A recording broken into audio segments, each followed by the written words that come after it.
My name is Zoe Clark. I'm Senior Self-Management Programme Officer here at NASS. So I'll be hosting this live session tonight. And I'm joined by Becky Irwing, who is a CBT Therapist. Hi, Becky, how are you? Hello, I'm very good, thank you. Thanks so much for joining us this evening. Do you want to just tell us a little bit about yourself, just to introduce yourself to everyone? Yeah, so I'm a CBT therapist or cognitive behavioural therapist. I work in NHS services. I've worked for a London Talking Therapies based service in the past. So yeah, just happy to help and support this evening and answer any questions that come up, just to help you kind of know how to navigate into seeking or getting talking support from NHS services. That's fantastic, thank you. Yeah, because this is an area that we get questions on quite frequently, and we've not really covered it before, so I think it's going to be really helpful for lots of people. Excuse me. So this evening we're going to be talking about sort of what NHS talking therapies are and how you can access them. Obviously there will be some regional differences, so we'll keep it fairly general, but hopefully it will just give you a bit more information and help you feel a bit more confident about accessing them if you need to. So as I said, for anyone who's just joined, please do get involved in the comments. Let us know that you're joining, and please do pop any questions in there as well. Obviously, Becky can't answer any sort of specific clinical questions, but any sort of more general ones we'll be happy to share. Absolutely. Wonderful. So the last thing as well is that the recording will stay on our Facebook page, and we'll also pop it on our YouTube channel as well. So if you can't stay for the whole session, then you're welcome to catch up afterwards. So I think to begin with, Becky, it'd be great if you could just sort of explain what talking therapies are and perhaps sort of their previous name as well, for anyone who may be familiar with that. Okay, so yeah, the service is now known as NHS Talking Therapy Service. In the past, it was known as IAPT, which was an acronym that not a lot of people understood too well. So yeah, so it's recently changed and rebranded to be Talking Therapies. And the talking therapies you can access through the NHS are at different kind of stepped levels. So you can have, I've just named some of the types of therapies you can potentially access, again, regional differences, but generally it's kind of, you start at a sort of what we call a lower step sort of level of support for general kind of anxiety and stress. So that can be self-help materials, leading up to accessing cognitive behavioural therapy, which is sort of the gold standard evidence-based treatment support for a variety of range of conditions for anxiety and depression. And they all so there's these, I suppose, the levels in which you can sort of, it goes up a little bit like a bit of a pyramid, I think is the best way I can describe it. And you would sort of access the service and have an assessment, and you could then be seen for sort of like 6 to 8 maybe telephone sort of guided self-help sessions based in cognitive behavioural therapy. And then that would lead up to I suppose more higher level sort of more sessions, potentially 8 to 12 sessions of cognitive behavioural therapy support through the service. Then some services offer some sort of some kind of more relational kind of therapy work, something called interpersonal therapy.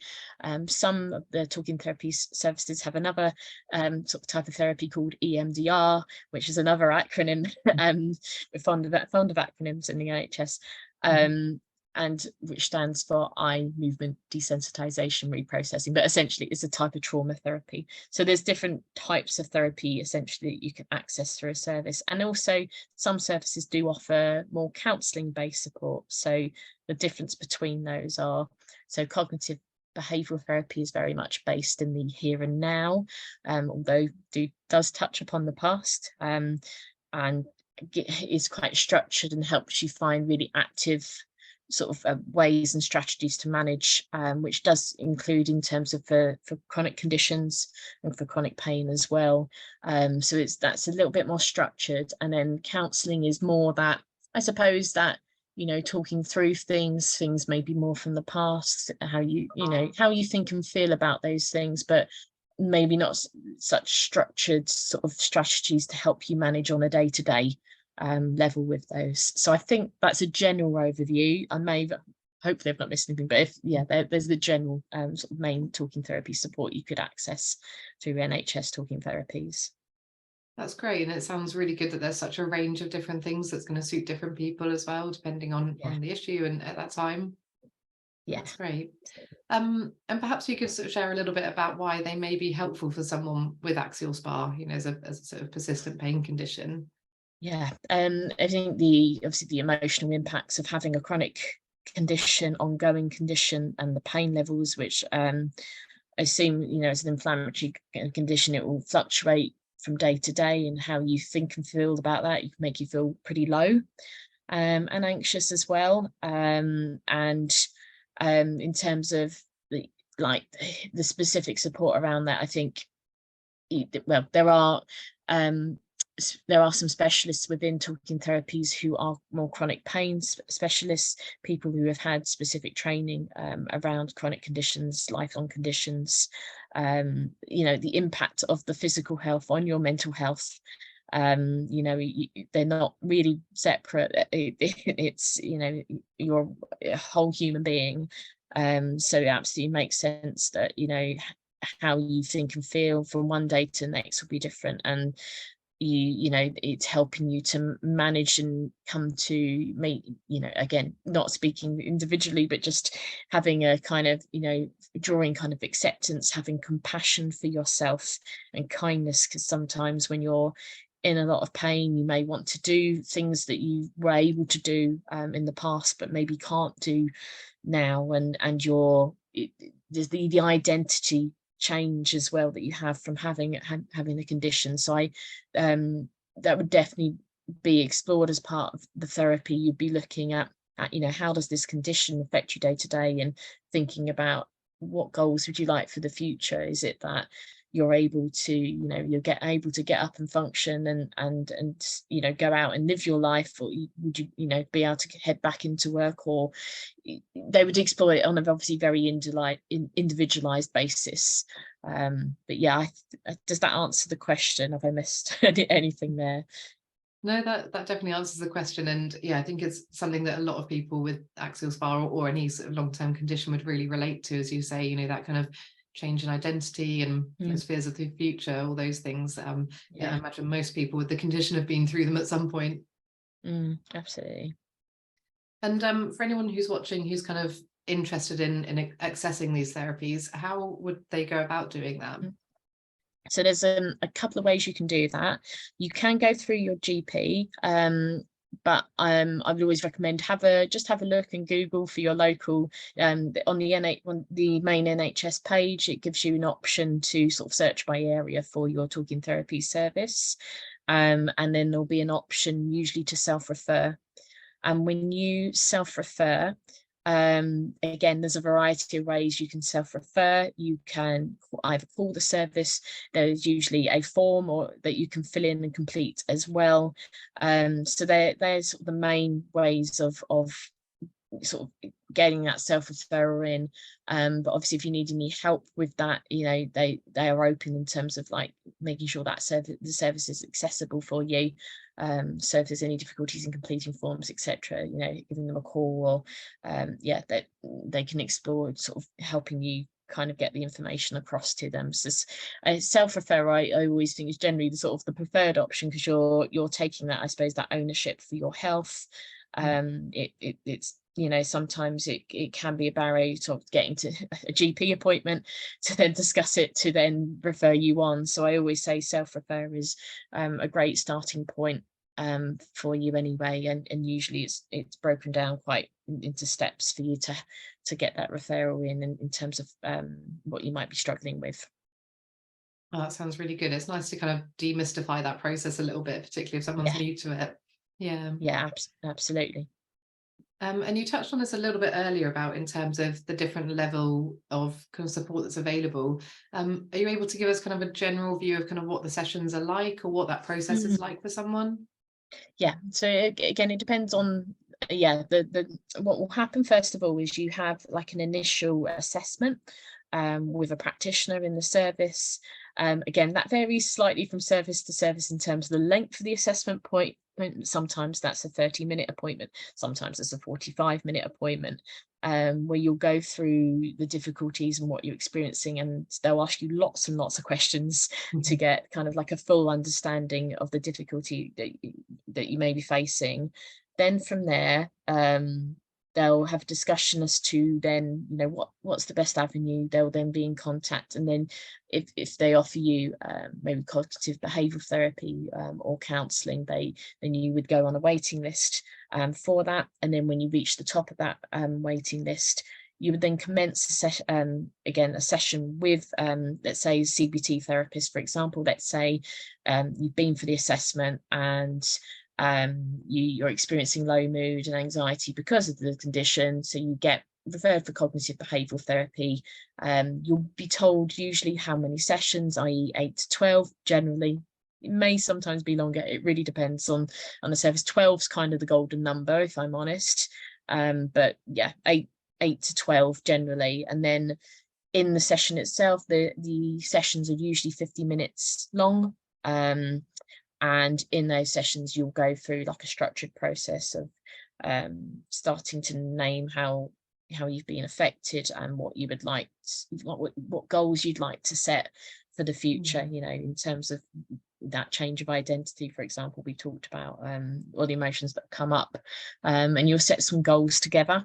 It's very, with cognitive behavioural therapy, it's very much a 50-50 approach. So the therapist is very much like they are therapists, but they're also like a coach and motivating you to sort of take those steps forward. And then you will also do tasks potentially outside of the session as well, but obviously in line with your need. If you've got obviously high fatigue levels, and they'll work with you to work out. It's about, yeah, sort of coming together and forming a bit of a plan about, you know, and hold, you know, maybe say going alongside you, kind of holding your hand, and then you becoming kind of your own therapist almost, you know, by the end of therapy, so that you're able to manage at the end of those sessions. But it's always collaborative, always done with you. Oh, that sounds fantastic. And yeah, I like, as you say, it's kind of that hand holding to begin with, meeting in the middle, and then, yeah, getting more independent as you build those skills. Yeah, that's fantastic. So I mean, in terms of sort of what I particularly wanted to ask about, we've sort of come to the end of that. I don't know if there was anything else you wanted to kind of add, any other info, anything like that.